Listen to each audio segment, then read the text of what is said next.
नमस्कार दोस्तों।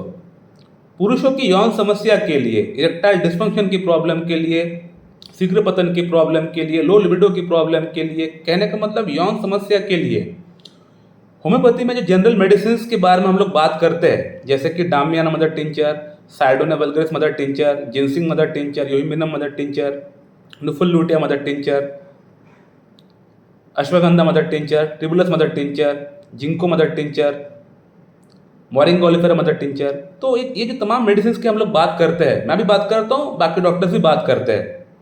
तो क्या इन मेडिसिन से यौन समस्या पूरी तरह जड़ से साफ हो सकता है, एकदम जड़ से क्लियर हो सकता है? आपको कॉन्स्टिट्यूशनल मेडिसिन की दरकार पड़ेगी नहीं, सिर्फ यही मेडिसिन लेने से आपका यौन समस्या एकदम क्लियर हो जाएगा, एकदम बिल्कुल ठीक हो जाएगा। आज हम लोग इस टॉपिक के ऊपर बात करने वाले हैं। सो माय डियर फ्रेंड, आज ये वीडियो मैं इसलिए बना रहा हूँ क्योंकि आम जनता के अंदर होम्योपैथी को लेके एक गलतफहमी, एक मिसकॉन्सेप्शन भरा पड़ा हुआ है। कुछ लोग ऐसे हैं जो लोग सोचते हैं कि कोई भी प्रॉब्लम क्यों ना हो, कैंसर ही क्यों ना हो, कुछ भी क्यों ना हो, होम्योपैथी मेडिसिन खाएंगे ठीक हो जाएंगे। तो ये गलत है। होम्योपैथी की भी अपनी कुछ लिमिटेशंस होती है। हर चीज़, हर प्रॉब्लम को होम्योपैथी क्योर नहीं कर सकता है। इस चीज़ को पहले बात आप लोग को समझना पड़ेगा। सेकेंडली, कुछ लोग ऐसे हैं जो लोग सोचते हैं कि जो ट्रेन में जो किताब मिलता है वो किताब पढ़ के हम लोग खुद ब खुद डॉक्टर बन जाएंगे। तो ये भी गलतफहमी है।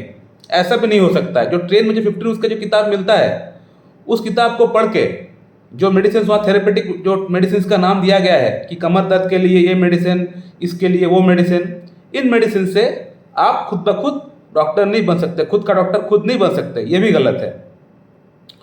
तो ये वीडियो मैं इसलिए बना रहा हूँ क्योंकि कुछ लोग मेरा वीडियो हो चाहे किसी और का वीडियो हो देख के ये समझ लिए है कि यौन समस्या के लिए जो मेडिसिन है, इन मेडिसिन को खाने से, कॉम्बिनेशन बना के खाने से यौन समस्या पूरी तरह जड़ से साफ हो जाएगा। हमें और कोई मेडिसिन की दरकार पड़ेगी नहीं, कॉन्स्टिट्यूशनल ट्रीटमेंट की हमको दरकार नहीं है। सिर्फ यही मेडिसिन से हमारा प्रॉब्लम पूरी तरह ठीक हो जाएगा। बहुत सारे डॉक्टर्स क्लेम भी करते हैं कि ये फलाना जो कॉम्बिनेशन है, इस कॉम्बिनेशन को खाने से आपका प्रॉब्लम पूरी तरह क्योर हो जाएगा। हालांकि मैं अपना वीडियोस में कभी भी इस तरह का क्लेम मैं करता नहीं हूँ। मैं अक्सर एक बात बोलता हूँ कि ये जो मेडिसिन का नाम मैंने बताया, ये Damiana, nuphar lutea, ashwagandha, ginseng mother tincture, tribulus, टेस्टिसिका T3X, ये सब मेडिसिन एक जनरल मेडिसिन है। ये जनरल मेडिसिन का काम होता है कि आपका अंदर जो मेन मेडिसिन है, जो आपका कॉन्स्टिट्यूशनल रेमेडी है, उसको सपोर्ट करने का काम होता है इसका। यानी ये मेडिसिन आपका अंदर यौन समस्या को पूरी तरह क्योर नहीं कर पाएगा, ये सपोर्ट कर पाएगा, आपको एक इनिशियल बूस्ट आपको दिला पाएगा। तो जो हमारे पास पेशेंट आते हैं, कई बार ऐसा देखा गया है कि कॉन्स्टिट्यूशनल रेमेडी फास्ट काम नहीं कर रहा है, वो अक्सर 10 दिन 15 दिन लगा देता है काम को स्टार्ट करने में। तो इस दौरान हम लोग क्या करते हैं, पेशेंट को हम लोग एक जनरल मेडिसिन हम लोग पकड़ा देते हैं कि इसको आप लीजिए, इससे आपको फास्ट इंप्रूवमेंट आपको आएगा, और फास्ट इंप्रूवमेंट हो भी जाता है। लेकिन अगर आप सिर्फ ये सोचेंगे कि हम जनरल मेडिसिन लेंगे, कॉन्स्टिट्यूशनल ट्रीटमेंट नहीं करेंगे, कॉन्स्टिट्यूशनल मेडिसिन नहीं लेंगे, तो इस केस में आपका अंदर हो सकता है कि आपको जनरल मेडिसिन से आपको अच्छा इंप्रूवमेंट आपको स्टार्टिंग में आपको दिख जाए। स्टार्टिंग का 2-3 महीना आपको तो अच्छा इंप्रूवमेंट आपको आ जाएगा जनरल मेडिसिन से, वो ग्राफ आपको ऊपर जाएगा। लेकिन एक समय आएगा वो ग्राफ जो आपका पीक तक जाके वो फिर डाउनफॉल होना स्टार्ट कर देगा। आप देखेंगे कि आपको इतना अच्छा इंप्रूवमेंट हो गया था 2-2.5 महीने में, अचानक क्या हो गया कि ग्राफ जो है फिर डाउनवर्ड ले रहा है। आप समझ नहीं पाएंगे। इसलिए समझ नहीं पाएंगे क्योंकि जो जनरल मेडिसिन होती है, ये भी मेन मेडिसिन का तलाश में रहता है। ये भी वेट करता है कि हम लोग काम स्टार्ट कर दिए हैं, मेन मेडिसिन अब कब आएगा, जो हमारा मास्टर है वो कब आएगा। जैसे हम लोग घर बनाते हैं, जैसे लेबर लोग होता है, वो क्या है, वो मेन जो मिस्त्री है उसका हेल्पर है, उसको वो लोग हेल्प करते, सपोर्ट करते हैं कि हम लोग पहले जाकर काम को स्टार्ट कर देते हैं। अब मेन जो इंजीनियर है, जो मेन मिस्त्री है, वो आके जो काम का फाइनल शेप है वो काम होता है मेन मिस्त्री का देना। तो सिमिलरली यहाँ भी ऐसा ही कुछ होता है। जनरल मेडिसिन का काम होता है एक इनिशियल बूस्ट आपको दिलाना, और जो मेन मेडिसिन है, जो कॉन्स्टिट्यूशनल मेडिसिन है, उसका काम होता है प्रॉब्लम को रूट कॉज में जाके हिट करके खदेड़ के बाहर निकालना। जो जनरल मेडिसिन होता है उसका इतना क्षमता नहीं होता है कि प्रॉब्लम का रूट कॉज में जाके प्रॉब्लम को बाहर निकाले, इतना क्षमता नहीं होता है जनरल मेडिसिन के अंदर। लेकिन एक कॉन्स्टिट्यूशनल जो मेडिसिन होती है, जो एक पोटेंटाइज मेडिसिन होती है, जो कि एक पॉलीक्रस्ट मेडिसिन होती है, उसका पावर इतना होता है कि वो प्रॉब्लम का रूट कॉज में जाके डीप इनटू द लेवल में जाके प्रॉब्लम को समाधान कर सकता है, उसको खदेड़ के बाहर निकाल सकता है। यही होता है डिफरेंस।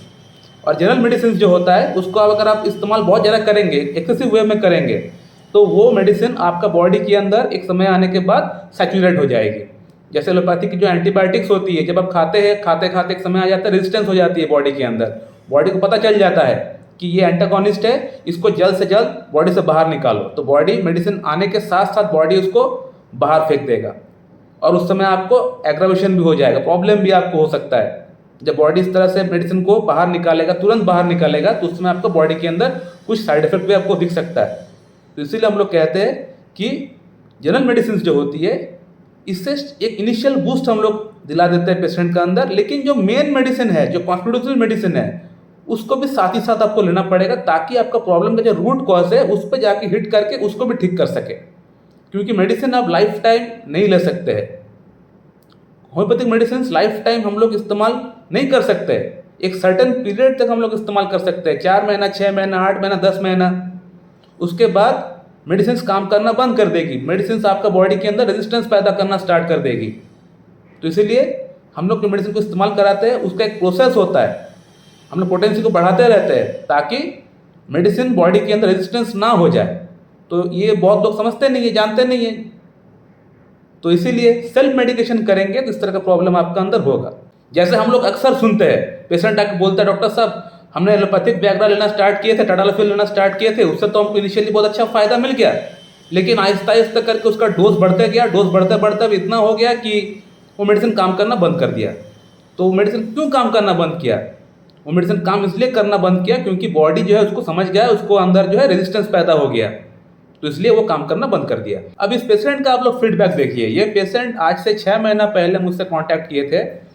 इनको बेसिकली इरेक्टाइल डिस्फंक्शन की प्रॉब्लम थी और ये वहाँ से मेरे पास कंसल्ट करने से पहले से ही वो 3-4 जनरल मेडिसिन मिला के, यानी जिनसिंग, हाइड्रोनिया वल्गारिस, नुफुलुटेक, ये सब मेडिसिन मिला के वो वहाँ से खा रहे थे। खाने के बाद उनको फ़ायदा होना स्टार्ट हो गया, इनको अच्छा इंप्रूवमेंट होना स्टार्ट हो गया इन मेडिसिन से। और अच्छा इंप्रूवमेंट के लिए इन्होंने एक गलती कर दिया। इन्होंने क्या किया, इन्होंने एग्नस कैस्टस को 30 पोटेंसी में भी लेना स्टार्ट कर दिया, ये सोच के कि शायद एग्नस कैस्टस को भी ऐड करूंगा तो और अच्छा इंप्रूवमेंट हो जाएगा। तो एग्नस कैस्टस लेने के बाद ही इनका अंदर इंप्रूवमेंट जो है पूरी तरह घटना स्टार्ट हो गया। और तब ये पेशेंट मुझसे कंसल्ट किए। मैंने पेशेंट को बताया कि आपको एग्नस कैस्टस आपको बंद करना पड़ेगा क्योंकि इससे आपको फ़ायदा नहीं हो रहा है, प्लस इसका साइनिक सिम्टम्स आपको मैच नहीं कर रहा है। और साथ ही साथ जो केस टेकिंग करके जो मेडिसिन हम सिलेक्शन किए यहाँ से, नैक्टोमूव 0/1-2-3-4 प्रेस्क्राइब किए थे, ये मेडिसिन आपको यहाँ से मंगाना पड़ेगा क्योंकि यही मेन मेडिसिन है। इसी मेडिसिन से आपका प्रॉब्लम क्योर होने वाला है। तो पेशेंट अपने आप को बहुत ज़्यादा चालाक समझता है। इन्होंने समझ लिया कि एग्नस कैस्टस ही अगर मेन कल्प्रिट है तो उसको मैं बंद कर देता हूँ और फिर से अपना सेल्फ मेडिकेशन स्टार्ट कर देता हूँ। तो इन्होंने मेरे यहाँ से मेडिसिन मंगाया नहीं और सेल्फ मेडिकेशन के तौर पे जो मेडिसिन वहाँ से वो ले रहे थे उसको फिर से स्टार्ट कर दिए। इससे उनको इंप्रूवमेंट फिर से स्टार्ट हो गया, लेकिन वो ग्राफ जो है फिर से एक पीक में आके फिर डाउनफॉल होना स्टार्ट हो गया। और अब इस पेशेंट को फिर से मेरा याद आ गया। आज से 4 महीना पहले इनको मैं बताया था कि अब नैक्टोमूव 0/1-2-3-4 आपको मंगाना है, चाहे आप कॉम्बिनेशन मेडिसिन इस्तेमाल करें या ना करें, आपको ये मेडिसिन खाना ही पड़ेगा। इसको खाए बगैर आपका प्रॉब्लम सॉल्व नहीं हो सकता है। तो पेशेंट ने मेरा बात माना नहीं, उनको लगा कि मैं झूठ बोल रहा हूँ या मैं गुमराह कर रहा हूँ, मुझे पैसे कमाना है, कुछ भी सोच सकता है। तो मेडिसिन यहाँ से उन्होंने नहीं मंगाया और अपना जो है दिमाग खुद से लड़ाया। वहाँ से कॉम्बिनेशन मेडिसिन स्टार्ट किए। कॉम्बिनेशन मेडिसिन फ़ायदा वहाँ पे किया, लेकिन एक सर्टेन टाइम आने के बाद उसका डाउनफॉल स्टार्ट हो गया। अब कॉम्बिनेशन मेडिसिन से इनको कोई फ़ायदा नहीं होता है। अब हाइड्रोनिया वल्गारिस, नुफुलुटिया जो मेडिसिन थे, इन मेडिसिन से इनका अंदर कोई भी इंप्रूवमेंट, कोई भी फायदा इनको नहीं हो रहा है, कुछ भी फायदा नहीं हो रहा है। टोटली काम करना बंद कर दिया। बॉडी पूरी तरह रेजिस्टेंस इसका अंदर पैदा हो चुका है। अब इनको मेरा याद आ चुका है। तो इसीलिए मुझे लगा कि ये वीडियो बनाना बहुत ज़रूरी है, क्योंकि आजकल लोग जो है शॉर्टकट अपना रहे हैं। शॉर्टकट उनको अच्छा लगता है बहुत ज़्यादा, और बिना खर्चे की काम निकल जाए। लोगों का अंदर ये मेंटालिटी है कि हमें खर्चा ना हो और हमारा काम निकल जाए, ये लोगों का मेंटालिटी है। तो इस तरह का मेंटालिटी से कभी भी सक्सेसफुल कोई आदमी बन नहीं सकता है। प्रॉब्लम हमेशा बढ़ेगा। इस तरह का मेंटालिटी का जो भी इंसान होगा, प्रॉब्लम बढ़ेगा। आपका डॉक्टर के पास आपको आना ही पड़ेगा, चाहे आज हो या कल हो, आपको आना ही पड़ेगा। सेल्फ मेडिकेशन से आपका प्रॉब्लम सॉर्ट आउट नहीं होने वाला, मैं अक्सर बोलता हूँ। सो माय डियर फ्रेंड, मैं इस वीडियो को एंड करता हूँ। So thank you very much and have a good day.